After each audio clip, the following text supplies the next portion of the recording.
Si toi aussi tu as la flemme, tu procrastines et que tu as l'impression que ton cerveau se bloque tout seul, écoute très bien, c'est pas de la paresse. Je vais te l'expliquer avec des mots terre à terre pour que tu comprennes. C'est comme une daronne africaine ou soit une daronne tout court qui cherche à protéger son enfant, pas parce qu'elle n'aime pas son enfant, mais plutôt parce qu'elle aime trop son enfant. Beaucoup trop pour le laisser faire des erreurs, beaucoup trop pour le laisser au risque. Ton cerveau fonctionne de la même manière.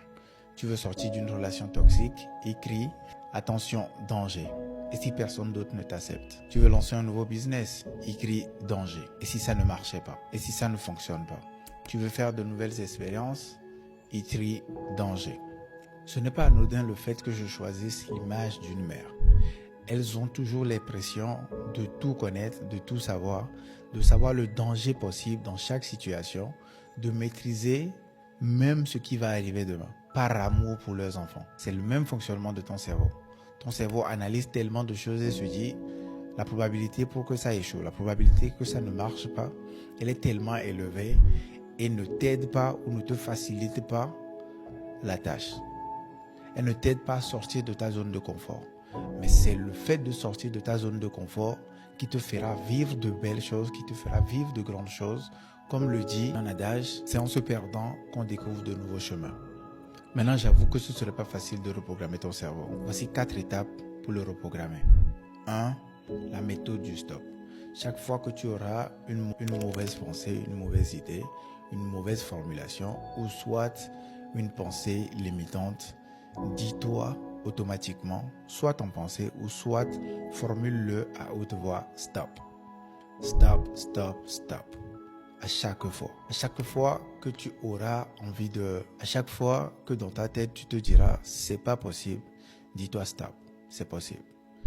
Chaque fois que tu entendras dans ta tête, je ne peux pas y arriver, dis-toi stop. Je peux le faire, je peux y arriver. Ceux qui le font ne sont pas sorciers. Ceux qui le font n'ont pas 2 têtes. Ceux qui le font n'ont pas 3 mains, 4 mains. Je peux le faire. 2. La confirmation corporelle. Moi, j'ai pris l'habitude dans le temps de me saluer.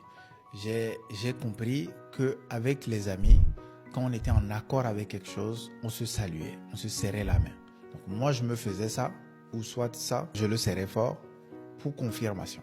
Tu peux faire autre chose. Tu peux faire, cligner des doigts. Tu peux faire tellement de choses. Tu peux serrer juste la main, tu peux juste te pincer l'intérieur de la main. Il y a tellement de choses que tu peux faire. 3. La visualisation active. Il est prouvé que la première des choses que tu fais le matin à ton réveil impacte tout ce que tu feras dans la journée. Si dès le matin, tu n'es pas d'humeur, ta journée sera gâchée. À plus de 80%, il est prouvé que ce que tu fais le matin ou ton état d'esprit le matin impacte tout le long de la journée. Donc la visualisation active implique à chaque matin à te visualiser dans la joie, dans une posture que tu souhaites, dans ta richesse, dans ton plein